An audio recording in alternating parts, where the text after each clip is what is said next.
बात करूंगा ज़ाइडस लाइफ। 4 दिन पहले लिया था हमने बिग स्टॉक्स में। आई थिंक जो हमारे लॉयल व्यूअर्स हैं उनको याद होगा। इसका एक हफ्ते का चार्ट लेकर आइएगा ज़ाइडस लाइफ का। और मेरे ख्याल से मैं आज इस अर्निंग सीजन में जितने भी नंबर देखे, बहुत कम स्टॉक्स में मैं कहता हूँ कि चला हुआ स्टॉक भी चल सकता है और आज का हीरो हो सकता है। लगातार हमारा पसंदीदा स्टॉक रहा है।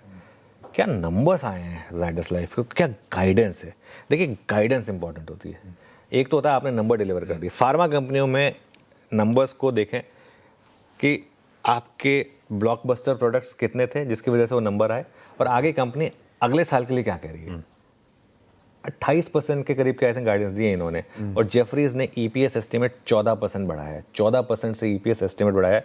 और देखिए, जब ईपीएस ग्रो होता है उस तरीके से तो आपकी प्राइस अर्निंग्स की भी री रेटिंग होती है। सारे के सारे सेगमेंट्स में है ना अनुमान से बेहतर हैं। यूएस बिजनेस स्ट्रांग है और नए लॉन्चेस आ रहे हैं यहाँ पर। और एक अच्छा, वैसे भी जो ज़ाइडस ग्रुप है ना, ये एक अहमदाबाद बेस्ड ग्रुप है, काफ़ी क्वाइटली अपना काम करता है और काफ़ी शानदार ग्रुप है।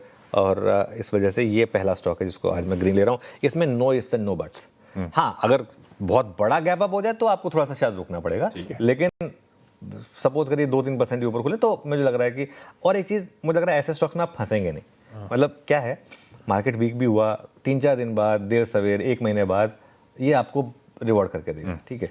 दूसरा है मैनकाइंड फार्मा, इसको भी मैं ग्रीन में रहा हूँ और इसके भी चौथी तिमाही के नंबर काफ़ी शानदार हैं। लेकिन इस केस में थोड़ा फ़र्क है। इस केस में 2200 से हमारा थोड़ा सा एक पॉजिटिव नज़रिया रहा है। बहुत बड़े गैप अप में इसको चेज़ ना करें और इसमें बहुत बड़े गैप अप में प्रॉफिट बुकिंग के बारे में भी सोचें।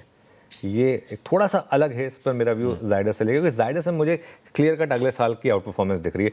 मैनकाइंड के केस में वो थोड़ा सा मुश्किल है अभी कहना यहाँ पर, लेकिन नंबर अच्छे हैं सब पैरामीटर पर। अगर आप मार्जिन देखें, रेवेन्यू देखें और मुनाफा देखें। एक स्टॉक है कैश मार्केट का, एवलॉन टेक, बहुत चल चुका है ये स्टॉक, ध्यान रखिएगा। लेकिन एक सेमीकंडक्टर स्पेस में इंडिया में बहुत कम लिस्टेड स्टॉक्स हैं और ये इसके नंबर्स आए थे पिछले 2 हफ्ते पहले।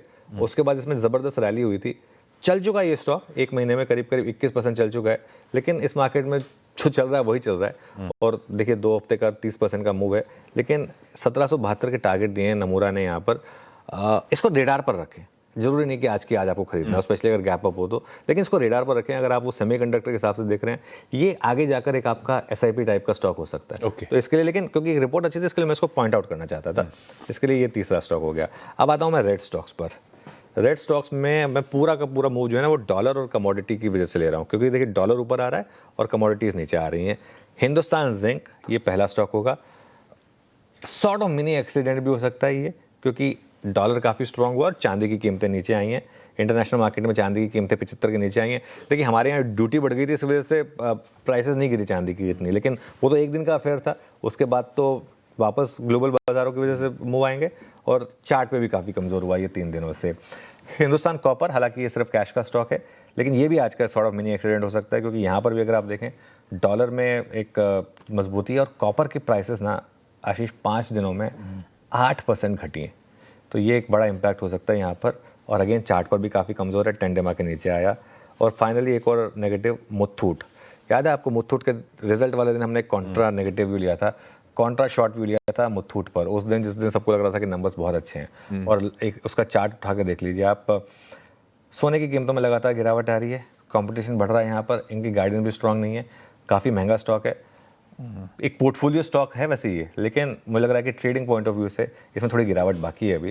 200 डे मूविंग एवरेज के भी नीचे आया है, तो इसको भी आज के लिए रेड पे लेके चल रहा हूँ। बिल्कुल परफेक्ट, बढ़िया।